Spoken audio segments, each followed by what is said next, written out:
Bienvenue dans Tales, l'émission où le matériel est trop sensible et Yo, où c'est un enfer. c'est l'enfer. Bonjour Antoine, maître de l'enfer alors du coup, nouveau Alors, job. maître de l'enfer, je ne sais pas, mais en tout cas, écoute, voilà, j'ai rien à dire, je suis sur Instagram, je fais de la merde. Nouveau travail d'Antoine du coup, maîtriser les enfers. Il va nous en dire Je plus. suis le maître des enfers.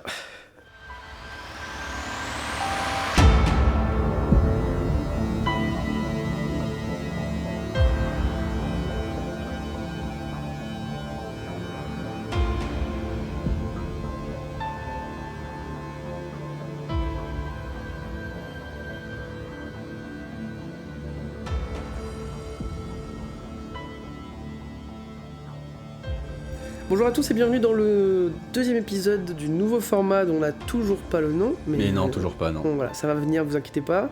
Et aujourd'hui, on va vous présenter un scénario différent de celui de la dernière fois, car ça vient de Alien. Oui, Alien, du coup, le jeu de rôle, avec le scénario donc du kit de démarrage, boîte d'initiation comme vous voulez, qui s'appelle le Chariot des Dieux, Chariot of Gods, qui est un bon gros scénar quand même assez long, hein, 15-20 heures au minimum, on va dire. Trois sessions. On va y revenir, ça, ouais. 3 sessions prévues par le jeu et qui est dans une trilogie de scénarios sortis en VO et pas encore complètement traduits en VF, avec du coup Chariot of Gods, puis Le Destructeur des Mondes et pour terminer Heart of Darkness, qui n'est pas sorti en français encore. Qu'on attend et qui n'est même pas encore annoncé à la trad par Arkane pour l'instant. Ouais. Bon, en tout cas, on a toujours pas, nous personnellement on n'a pas encore joué au Destructeur des Mondes, donc on a le temps.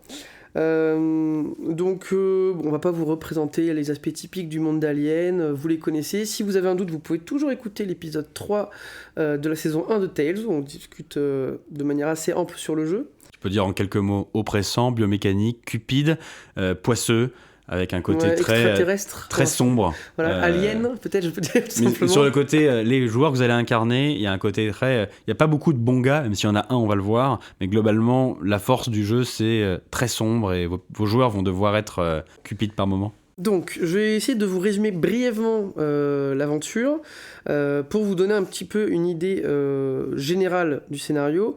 Donc, on va le dire maintenant et on le redira pas. C'est un épisode pour les maîtres du jeu. Donc là, à partir de maintenant, c'est full spoiler. Et donc, si vous êtes un joueur qui pensait un jour jouer au scénario, n'allez pas plus loin.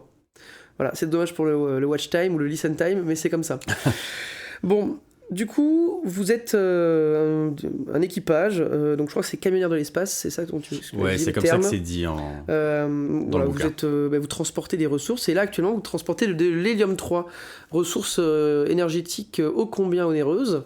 Et vous vous réveillez. Vous êtes réveillé de votre cryo... Oh, j'arrive pas à trouver le terme. Cryo-sommeil, hyper-sommeil. Ouais, voilà. Car on a détecté un vaisseau qui se trouve à proximité du vôtre. L'entreprise, par le biais de Mover, va vous obliger à aller explorer ce vaisseau en vous donnant comme tâche de récupérer tout ce qui est récupérable à l'intérieur. Et même de ramener le vaisseau si c'est possible, sur Terre. Idéalement.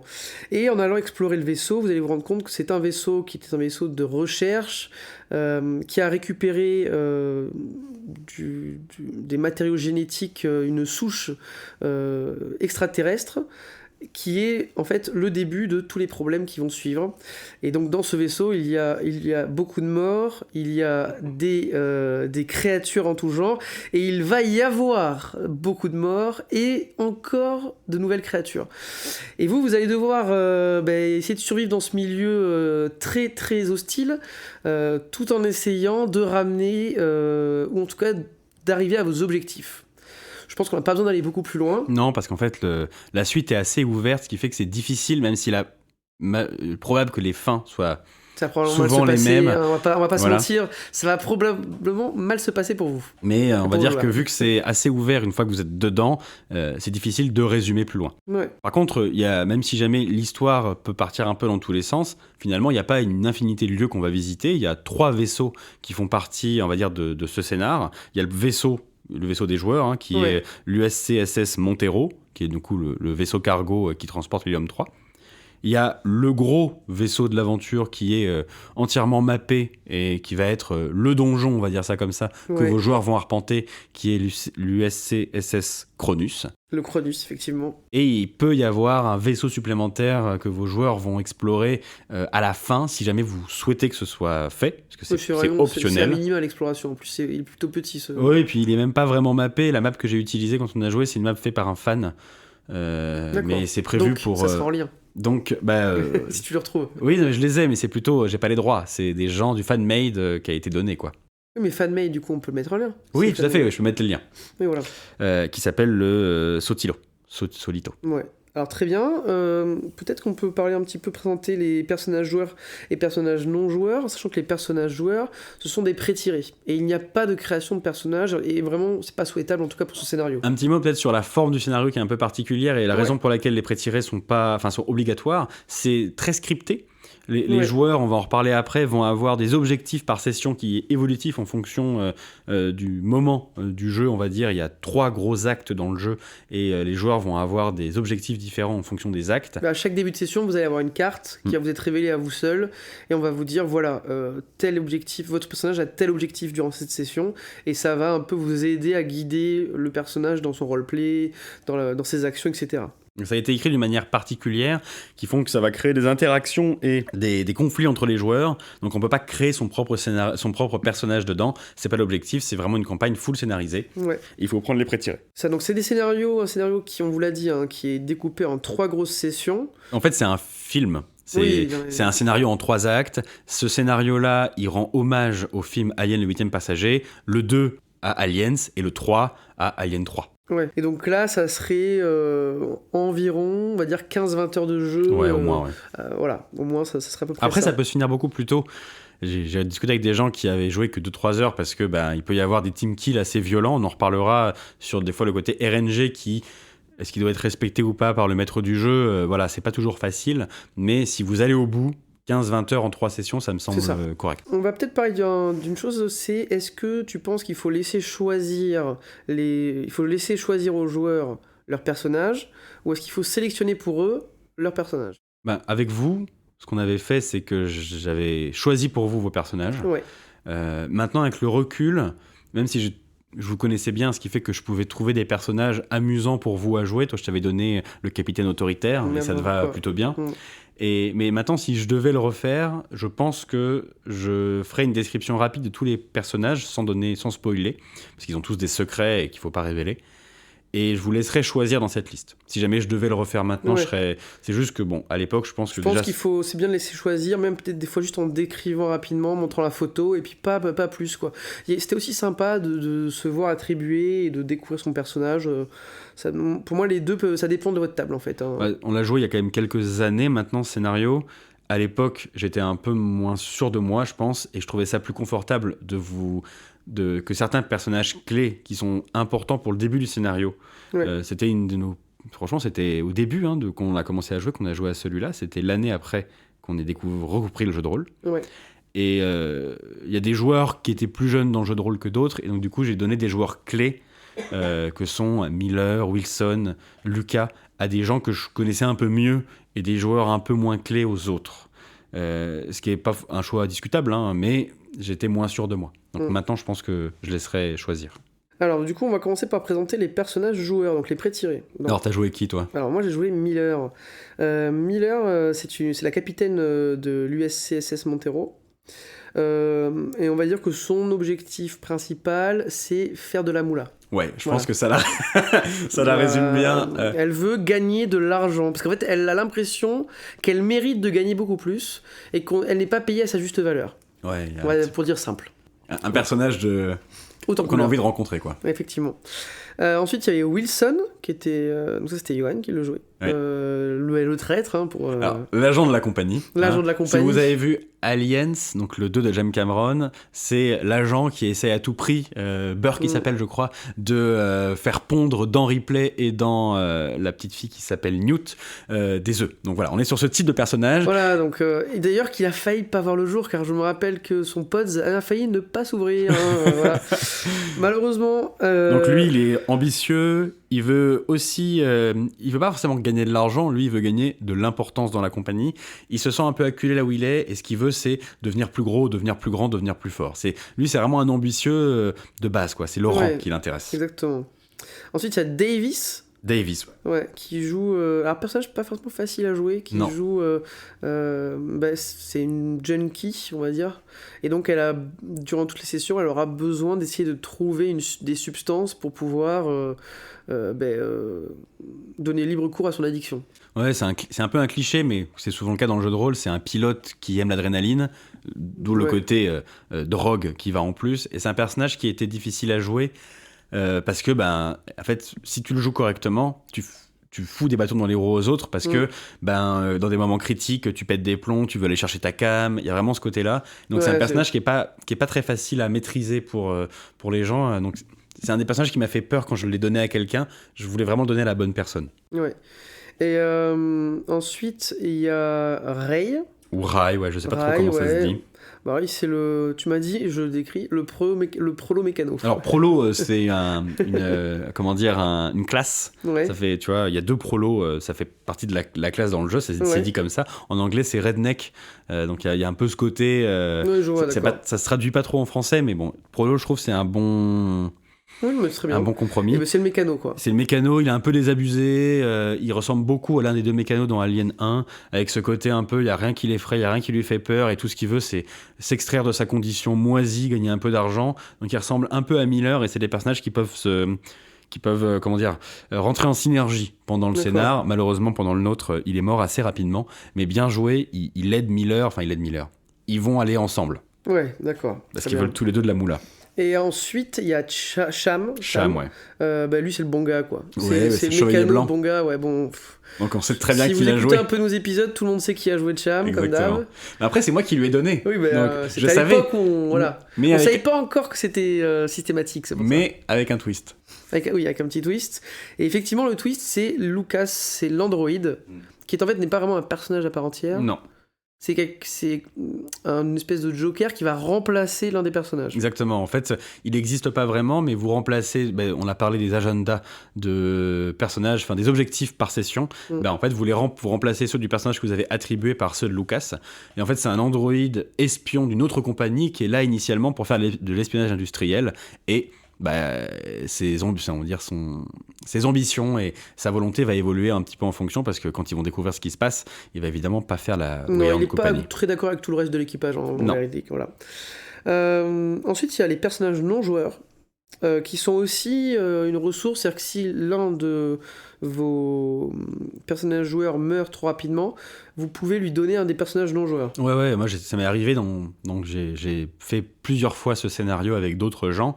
Et j'ai donné Clayton, qui est l'agent de la compagnie, agent de la compagnie dans le Cronus, à un de mes personnages. D'accord. Donc on peut effectivement se servir de tout ça. Et typiquement, on parlait du Sotilo. En fait, moi, je n'avais prévu de m'en servir que si jamais des joueurs, et c'est ce qui est arrivé avec Jessie qui est décédée, que si jamais l'un des joueurs en avait besoin, ça fait une réserve de personnages pour on va commencer par Jones quand même, ce sera plus facile pour les gens. Donc, Jones, c'est le plus gradé encore en vie au moment où vous amérissez au Cronus. Ouais. Lui, en gros, il n'a pas envie de commander, ça le fait chier. Il est vraiment, donc il va suivre toute personne qui va se mettre un peu en leader. Ce qui est arrivé, Antoine jouait Miller et a commencé à imposer ses décisions assez rapidement. Et Jones, il était très content de pouvoir laisser quelqu'un décider à sa place. Ouais, je me rappelle. Encore un personnage succulent. Ensuite, il y a Reed. Elle, c'est la chef de la sécurité. Ouais, elle est Colonial Marines. Donc, faut imaginer, c'est une femme d'1m90 qui a des épaules monstrueuses et qui déconne pas du tout. Ouais. Ensuite, il y a Avassis, qui est un androïde. Celle du vaisseau. Tout à fait, ouais. Parce que nous, notre vaisseau, il n'a pas d'androïde. Mais tous les androïdes n'ont pas de vaisseau. Tous les vaisseaux n'ont pas d'androïde, mais là, effectivement, elle, on le sait. Elle n'est pas cachée. Et d'ailleurs, l'équipage la traite très mal, vraiment comme une machine, comme un grippin. Ouais, d'accord. Par contre, elle est pure. Hein. Elle a vraiment ce côté... c'est un peu c'est l'androïde d'Asimov, quoi. Elle met les humains comme une cause absolue, et elle se sacrifiera pour les humains, même pour ceux du Cronus, il n'y a pas de problème. C'est pas comparable aux androïdes qu'il y a dans la nouvelle saga de Scott. Ok. Ensuite, il y a Clayton, on l'a dit, c'est l'agent de la compagnie Cronus. Ouais, je sais pas ce qui est le pire entre Clayton et c'est Wilson. Et Wilson. Vraiment, Clayton, elle est quand même. C'est pareil. Elle veut monter dans les échelons, elle a de l'ambition et elle aurait pu vous trahir salement. Ouais. Elle est morte, non ? Oui, comme tout le monde. Il y a Cooper. Le professeur Cooper. Ouais. Professeur Cooper. Alors lui, on le verra pas beaucoup, donc vous pourrez pas trop le donner à vos joueurs. Il a un background, franchement, je sais pas pourquoi ils ont fait ça. Il a une description et tout, vraiment, il a des motivations, mais effectivement, tu le tues. On vous dira plus vite comment après, mais il va pas faire long feu, quoi. Non. Mais globalement, c'est un grand professeur qui étudie le matériel xénomorphique et qui est éminent et qui est plus intelligent de la troupe. Très clairement. Ça se verra d'ailleurs. Oui, bien sûr, on verra. Ensuite, il y a Flynn qui est le médecin numéro 2. C'est ça, c'est l'assistant de Cooper. Et lui, du coup, on en reparlera, mais il connaît bien le vaccin qui a été fait avec la souche Draconis 26, donc la fameuse souche dont on va reparler après. Et donc, il sera un élément important dans l'intrigue, parce que si on en reparle rapidement, l'un des objectifs, celui de Clayton, ça va être de ramener des choses sur Terre pour être payé. Et Flynn, c'est quelqu'un qui connaît tout ça, et donc qui va être très important pour Clayton. Ensuite, on va vous présenter rapidement et ensuite, il y a les mercenaires, mais on va pas s'étendre sur les mercenaires. Non, globalement, les mercenaires, c'est une équipe de mercenaires classiques. Ils ont pas de lien avec tout ça. Ils savent pas, ils débarquent, ils découvrent. Donc, vous allez avoir un pilote, un mécano, un chef, quelqu'un qui va plutôt être un homme de main. Vraiment, ils ont pas d'importance dans le scénario, ils sont vraiment là pour soit faire un rebondissement si vos joueurs vont trop vite, ou si jamais les choses vont mal et vous n'arrivez pas à faire avancer les choses, vous pouvez les amener un petit peu quand vous voulez. Et ils peuvent vous servir effectivement pour switcher des personnages qui sont décédés et pouvoir donner ça à vos joueurs et leur donner un petit peu un truc qui pourrait être nécessaire pour maintenant, quelqu'un d'intelligent, un chef ou quoi que ce soit. Donc c'est vraiment des personnages de secours. On vous a parlé des personnages joueurs, des personnages non joueurs, mais un autre type de personnage non joueur, c'est les créatures qu'on peut rencontrer dans le vaisseau. Alors ils peuvent être des PJ à la base. Effectivement. Donc il y a deux grands types de créatures. Il y a ce qu'on appelle, on va peut-être commencer par les néomorphes. Donc en fait, c'est-à-dire tous les stades de néomorphes. Juste rapidement expliquer, toi, le cycle rapidement de c'est quoi la souche, juste pour qu'on comprenne. Ouais. Alors, donc c'est un peu, si vous avez vu Alien Covenant, on est à peu près sur le même type de délire. Donc c'est-à-dire qu'il y a des œufs qui sont des œufs un peu noirs. Si vous touchez à ces œufs, ils libèrent des spores qui sont des nano-insectes dans l'air qui vont venir contaminer par les pores un corps humain et qui vont créer à l'intérieur de ce corps un bloodburster à l'endroit où l'inoculation a eu lieu, donc c'est pas forcément dans le ventre comme les xénomorphes classiques, ça peut être partout. Et ensuite, au moment où le bloodburster sera à maturation, il se frayera un passage pour sortir du corps. Par là où il est rentré. Donc ça peut être un peu n'importe où, donc c'est assez dégueulasse. Donc quand il sort, il a directement 4 pattes, puis ensuite il va évoluer en devenant de plus en plus gros et de plus en plus méchant jusqu'à devenir un néomorphe adulte extrêmement violent, effectivement. Voilà. Et c'est très proche du xénomorphe. Ça ressemble, effectivement. Ouais, ils sont juste blancs, quoi, ils ont moins cet aspect chitine d'insectes. Et ensuite, il y a le deuxième type de créatures, qui sont les abominations. Exactement. Et alors, c'est ce que tu peux nous expliquer, Jean ? Alors du coup, l'équipe du Cronus, en allant sur LV 126, si je dis pas de bêtises, la planète où ils avaient leur mission à la base, se sont fait attaquer par ces créatures et ont essayé de synthétiser un vaccin à l'aide des œufs, à l'aide du matériel xénomorphique qui peut constituer ce qu'on appelle globalement la substance noire qu'on retrouve dans Prometheus et dans Covenant. Néomorphique. Néomorphique, ouais. Et ils ont fait un vaccin avec. Donc ça marche, le vaccin il est efficace contre la colonisation par un néomorphe, mais il y a des effets secondaires qui sont, on va dire, violents. On va dire que ça peut recoder votre ADN et du coup vous transformer en abomination complète. Donc vous pouvez devenir une abomination, donc du coup globalement une espèce de créature mutante. pour ceux qui ont vu Prometheus, il y a l'un des personnages qui ressemble à une abomination dedans à un moment. Ils se font attaquer, c'est celui qui se fait cramer au lance-flamme.